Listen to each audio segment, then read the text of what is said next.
In the far west, there are coveted objects known as soul shards that hold incredible power. These soul shards, highly sought after by many, have the potential to grant ordinary villagers the ability to lift and throw massive boulders in combat. However, it's worth noting that even the lowest quality soul shard can provide this level of strength, making it accessible to even untrained individuals, including beggars. But the real allure lies in the higher quality soul shards. These exceptional gems bestow upon humans both physical and magical abilities, enabling them to confront and battle against formidable foes like beasts, monsters, and the nightmarish creatures that have plagued their world since ancient times. As a result, soul shards have been a catalyst for numerous wars, driven by human greed. Kingdoms that found themselves in possession of one or two higher quality soul shards but lacked the strength to protect them, or citizens worthy of wielding their power, often met a grim fate, as they became targets for those coveting the shards. These kingdoms were ultimately wiped out and relegated to the annals of ancient history. Conversely, the kingdoms that weathered the turbulent times brought about by the appearance of high-level soul shards rose to become major powers in the world, some even evolving into empires. Such was the tale of the Great Sun Empire. In this empire's land, a divine shard made a sudden appearance, causing the sky to turn red, mirroring the river of blood. The blue river that flowed through the Sun Kingdom and connected to its four neighbors adopted a vivid, grainfield-like hue. This divine shard brought significant changes to the world, seemingly with the purpose of revealing its presence and nature to the five kings of the far west. Its goal was to ignite the flames of greed in their hearts, pushing them toward what would be termed a cold war. The shard's desire was clear: to incite bloodshed. Regardless of innocence or knighthood, it sought to witness humans slaughtering one another with cold steel and vibrant magic spells. With this, the divine shard harbored malevolent consciousness, deriving pleasure from the cries of despair emanating from the mouths of young orphans and desperate individuals, which it considered melodies to its soul. It yearned to immerse its essence in the intoxicating scent of blood and the rust that would pervade the air as a result of the impending brutal war. Undoubtedly divine, but containing an evil consciousness, 3 of the 4 kings not only disregarded their existing peace treaty with the Sun King but also brushed aside the horrific consequences of past wars from which they had yet to recover. They initiated an attack on the Sun Kingdom, driven by the desire to seize its land, the divine shard, and enslave its people to gain a substantial labor force, 3 goals in one fell swoop. Such a golden opportunity was not to be squandered, leading them to unite and launch an assault on the Sun Kingdom. Despite their combined forces, the 3 invading kingdoms failed to overthrow the Sun Kingdom. Furthermore, they were forced to merge with the Sun King, who had harnessed unimaginable power through his connection with the divine shard they had fought over. Fearing complete annihilation, they reluctantly submitted to his authority. Even the 4th kingdom, which refrained from joining the initial attack, willingly became part of the Sun Kingdom under the allure of the Sun King. On the day the 5 kingdoms unified, the far west gained an empire, and an emperor rose to power. Amidst the chaos of the warring era, several heroes rose to prominence, but 3 individuals stood out above the rest: Badolf, the Savage Sword, the 4 Dukes, and the Great Sun Emperor. Badolf's story was particularly remarkable, as he started his journey from humble beginnings. Hailing from the mountain clan in the White Lands of the northern part of the empire, Badolf possessed greater intelligence and physical strength than his fellow clansmen, who primarily focused on hunting beasts in the jungle and trading their robust hides for basic necessities to endure the harsh, 5-month-long winters. Fueled by a desire for more than a life in the far north of the empire, Badolf left his clan behind and became a wanderer. By day, he hunted monsters hidden within the great forest, and by night, he rid the land of evil bandits in exchange for the bounties on their heads. His weekly income far exceeded that of his peers, causing them to burn with envy. Despite his financial success, Badolf yearned for a status higher than that of a mere wanderer. He knew, however, that the status of a noble was not something one could obtain as easily as purchasing a cabbage from a roadside stall with a few coins. To become a noble, one had to make sacrifices for the kingdom's sake and amass thousands of contribution points. In those times, participating in war and defeating enemy soldiers was the quickest way for a mere wanderer like Badolf to accumulate a substantial number of contribution points. Badolf, determined to overcome all challenges to achieve his desires, joined the war and, through his exceptional skills, rose to the rank of swordmaster. He even achieved the remarkable feat of beheading the vice-commander-in-chief of the enemy's army. The war soon came to an end when the Great Sun Emperor, empowered by merging with the malevolent divine shard, entered the battlefield like a god of war, decimating thousands of enemies with each attack. In the aftermath of the war, the Great Sun Emperor rewarded Badolf with the status of a count, along with a county and a beautiful princess. Badolf was entrusted with the oversight of 18 villages and several crucial mines. The emperor's trust in him stemmed not only from his contributions during the war but also because he was a skilled swordmaster. Among the villages under Badolf's jurisdiction, one produced rare tea leaves known for their refreshing scent and calming properties. These leaves had gone unnoticed by previous nobility but held immense value in Badolf's eyes. He capitalized on this opportunity, purchasing the leaves from the villagers at market prices and selling them to nobles and influential figures. Word of the tea's effects quickly spread among the empire's noble and upper circles, and its affordability made it a favorite among tea enthusiasts. Simultaneously, Badolf entered into a contract with the villagers, promising them 30% of the profits if they continued to grow and harvest the leaves exclusively for him. The villagers willingly accepted, realizing that this agreement meant they would earn more in a few months than they had in their entire lives. Before long, numerous individuals, including the emperor and the left and right prime ministers, urgently requested that Badolf transport these tea leaves to the capital. He complied, as he could make 3 times the profit by selling them to the capitalists in the capital city compared to the local nobles. The village he oversaw proved to be fertile land for growing these prized leaves, attracting the attention of anyone involved in paperwork and trade. Not surprisingly enough, Badolf's success in the tea trade was unique, as these leaves couldn't thrive in other regions. Attempts to grow them elsewhere resulted in lower quality, less effective tea, and a tendency to spoil quickly. Some ventured into this trade, inspired by the Count's profits, but the losses outweighed the gains, leading them to abandon the endeavor. Despite his monopoly in this lucrative business, Badolf refrained from exorbitant pricing to avoid offending those in power. Many among the upper circle became addicted to the tranquility and serenity that the tea brought, becoming regular customers of his commercial house. His wealth grew steadily, and he prospered alongside his people. Badolf's intelligence, strength, and newfound wealth earned him the admiration of nobles and the respect of the emperor, elevating him from a swordmaster to a wealthy and esteemed noble of the empire by his mid-30s. In his personal life, Badolf was content. He had 3 beautiful wives, each of whom he loved deeply. His first wife, once a mercenary like him, his second a princess, and his last, a captivating dancer with a seductive allure. Despite the loss of his third wife, he found fulfillment in his 2 remaining spouses and didn't seek another marriage, since his wives had given him sons and a daughter. His eldest son showed great promise as a swordmaster, impressing all with his skills. His second son, although young, displayed remarkable magical abilities, earning the opportunity to join the empire's mage academy. His daughter became a concubine to the crown prince, strengthening his ties with the royal family. However, his last son, the child of his deceased dancer wife, was a source of deep regret for Badolf. In the city of Baldwin, where winters were long and freezing while summers were almost non-existent, a welcome phenomenon occurred daily at precisely 2 p.m. Warm breezes, a product of a magical formation, would begin to blow, serving a dual purpose. Firstly, these enchanting breezes acted as a protective barrier, shielding the city from natural disasters like ice storms. Secondly, they transformed the cold winds passing through the city's dome-like barrier into warm air, storing it in a wind pouch. From 2 p.m. until 7 p.m., the captured warmth would be released into the county under the watchful eyes of the county's mages, like the ones overseeing it now. This event signaled to the inhabitants of Baldwin that it was time to step out with their wet, freshly washed clothes, as the warm winds that caressed the streets and alleys also served as a signal for laundry drying. People hung their damp garments on clotheslines strung between buildings, and the gentle wind caused them to flutter like leaves rustling in the breeze. Instead of engaging in laborious drying work, the residents took leisurely strolls on the finely tiled stone streets, easing their stiff joints. This practice had become a habit in Baldwin, allowing them to savor the warmth of the sun even in the harshest and coldest region of the empire, a comfort introduced by the Count several years prior. With this, the story officially begins. As the clock approached evening in Baldwin, a magical transformation swept over the well-off denizens of the city. It was a time for relaxation, camaraderie, and conversation. The local pub served as the gathering point, where patrons eagerly indulged in gossip about the latest happenings in the county. Amidst the chatter, some patrons sipped on their beers even in the broad daylight. One particularly vocal individual couldn't help but voice his envy for the Count, whose life seemed like a fairy tale.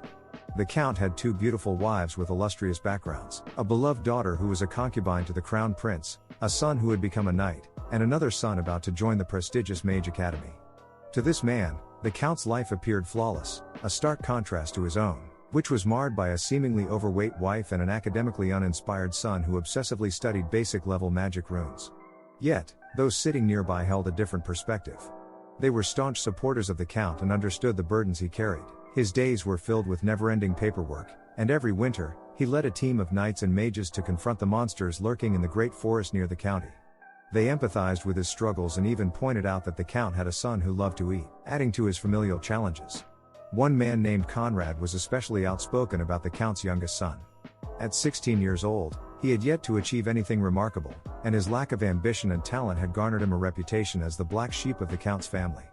The conversation took a turn when the topic shifted to a recent and rather shocking development. It was revealed that the Count had arranged an engagement between his youngest son and Miss Rose from the prestigious Charlotte family, known for their magical prowess. However, Miss Rose had sent a servant to return the engagement token and an engagement invalidation letter with her signature on it. Her actions were seen as a direct snub to the Count's family and a humiliation considering their differing social statuses. While some deemed Miss Rose's actions justified given her potential to become an archmage, others felt she had a nasty personality but acknowledged her right to be upset at the prospect of marrying someone seemingly beneath her. Amidst the spirited debate, a drunken bard stumbled into the pub, attempting to entertain the crowd with his rusty flute. However, his dissonant melody was met with loud boos and curses, and he quickly ceased playing to avoid being thrown out. Then, abruptly, he blurted out the startling news: the Count family's youngest jumped into a cold pond last night. This left everyone shocked, prompting the man recount an astonishing story he'd heard from his wife during breakfast that morning. According to her, the Count's youngest son had attempted suicide by jumping into a pond. The reason? Heartbreak over the news that his fiancée no longer wished to be with him. However, many found this tale perplexing. After all, the young couple had never met, let alone shared any romantic or intimate moments. It seemed inconceivable that he would go to such lengths to garner her attention. Some even suspected that the Count might be concealing the true motive behind his son's actions, a motive that commoners like them might never uncover. Intriguingly, another patron whispered a different story, suggesting that the young man had consumed an excessive amount of drugs that day. The rumors hinted at a possible misunderstanding that led him to mistake the pond for a bed. It was a revelation meant to be kept secret, and the informant cautioned against sharing it, lest they face dire consequences. The discussion continued, with someone commenting on the unfortunate fate of the Count to have a son like that. As the conversation unfolded, the man who had previously envied the Count's seemingly perfect life began to furrow his brows. His perception of the Count's situation shifted. He was starting to realize that perhaps the Count's life was not as ideal as it appeared. However, just as the conversation reached this pivotal point, the subject of their gossip suddenly stirred. The man they had been discussing, the Count's youngest son, slowly opened his eyes. He found himself lying on a comfortable bed, draped in an unfamiliar golden linen robe. The room was oppressively hot, though devoid of smoke. It made him feel uneasy, and he threw off the 4 heavy blankets covering him, which had caused him to break into a sweat. His chest felt congested, a sensation he had never experienced before, as his life had never been marked by indulgence or overeating. Equally foreign was the room he now found himself in. Puzzled, he scanned the room, and his bewilderment deepened as he tried to make sense of his surroundings. Confused and disoriented, he was certain that he had died. So, how had he ended up in this opulent, uncomfortably warm chamber? In that very moment, it became apparent that the soul residing within the body of the Count's youngest son no longer belonged to the Count's youngest son. Instead, it now belonged to Roy Fisher. Roy had lived in a world plagued by the relentless invasion of monstrous creatures. He was merely a trainee with dreams of becoming a hunter, but fate had something unexpected in store for him. One fateful night, after indulging in a fantasy novel and savoring a late-night snack from a nearby 7-Eleven, he encountered a nightmarish event, an unexpected dungeon break. A hole opened up perilously close to him, and from it emerged a grotesque beast, walking on all fours. Time seemed to slow as they locked eyes, and then, in what felt like an eternity of terror, the creature pounced and attacked. In a moment that Roy would never forget, it tore his legs apart, rendering him helpless and immobilized. Pinned beneath the monster's claws, Roy endured unspeakable agony as the creature devoured his limbs while he cried out in anguish. His helplessness was compounded by the horrifying realization that there was no escape from this gruesome fate. As the creature approached his face, Roy could feel the sensation of its proximity, and then, darkness. He had expected to see his life flash before his eyes in those final moments, but nothing of the sort occurred. Instead, death came swiftly, leaving Roy to wonder if those who spoke of such visions before death were merely spreading falsehoods. In a twist of fate, Roy now found himself in a peculiar room, his mind grappling with the impossible. He questioned if this was the afterlife, given his vivid memories of a gruesome death. His musings were interrupted by the presence of a young lady, clad in a maid's attire, standing near his large bed. Roy hadn't initially noticed her, as he had been lying on the bed and couldn't bend his neck properly. Her ruby-like eyes and black hair caught his attention, and she gazed at him with a mixture of weariness and concern, as though she were not a stranger but someone who cherished him deeply. Startled, Roy couldn't help but be bewildered by her presence. She appeared to be cosplaying as a maid, a fantasy he had often entertained, but something felt distinctly amiss. After all, when had maids become a common sight in the afterlife? As these perplexing thoughts swirled in his mind, Roy couldn't escape the unsettling sense that he had stumbled upon something inexplicable, a mystery waiting to be unraveled. With this in mind, Roy, bewildered by his surroundings and the presence of the maid dressed in a maid's attire, gently inquired about his situation. The maid, equally taken aback, stared at him in disbelief for a moment before touching his forehead to check his temperature. She speculated that Roy might have hit his head when he jumped into a pool, leading to memory loss. Roy went along with her assumption, not wanting to reveal the truth just yet. The maid proceeded to provide him with crucial information about his identity. She explained that he was the third scion of Count Badolf, a renowned figure in the Great Sun Empire, and the only son of Lady Florence. Moreover, she introduced herself as his maid, gifted to him by Lady Florence. After about half an hour of conversation with his gullible maid, Roy realized that he had not transmigrated to an afterlife but had instead taken over the body of the youngest son of a wealthy count. His sickness the previous night, caused by prolonged exposure to cold water, was the reason for his current state, and the maid had cared for him throughout the night. Roy couldn't help but feel a sense of happiness at this unexpected turn of events. As an orphan, he had endured a difficult life, but now he found himself in a position of privilege and wealth. He believed that money could solve most of his problems, including his appearance. Curious about his physical condition, Roy requested a mirror from the maid, as she had mentioned him being fat and ugly. Despite her reluctance to leave his side, she agreed, touched by his pleading gaze. As the maid retrieved the mirror, Roy contemplated her loyalty and dedication. She had stayed awake all night to look after him, even collapsing beside his bed when she could no longer stay awake. Roy admired her hardworking nature and silently thought that she deserved a better life. Soon after, she returned with a medium-sized mirror in her hands, ready to fulfill his request to see his own reflection. However, just before checking his reflection, Roy noticed the desire in his maid Amelia's eyes for praise, and so he decided to fulfill her wish. He commended her for her prompt action and placing the mirror nearby, eager to see his own reflection. Amelia obliged, positioning the mirror on the bed beside him. When Roy finally laid eyes on his reflection, he was taken aback by what he saw. He was not merely overweight, he was extremely obese, weighing over 550 pounds at a height of 5 feet 7 inches. This level of obesity was life-threatening, and Roy realized that he was in dire need of change. Despite his excessive weight, he couldn't deny that his facial features were not as unattractive as he had been led to believe. His beady eyes and overall appearance were hidden beneath layers of fat, but Roy could sense a hidden handsomeness beneath the excess weight. Suddenly, a searing pain shot through Roy's brain as a flood of memories rushed into his consciousness. He cried out in agony, clutching his head and writhing in pain. Amelia, deeply concerned for him, cried out and offered to call a doctor. Amelia, who had no surname and had been abandoned on the streets as a child, had been saved by Roy's mother.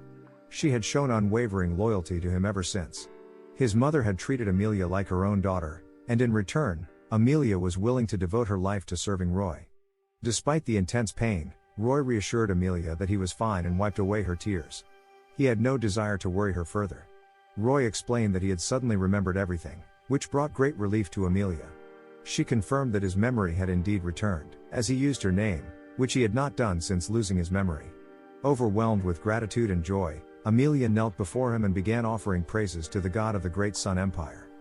Roy couldn't help but notice the similarities between the world he now found himself in and the novel he had read before his death.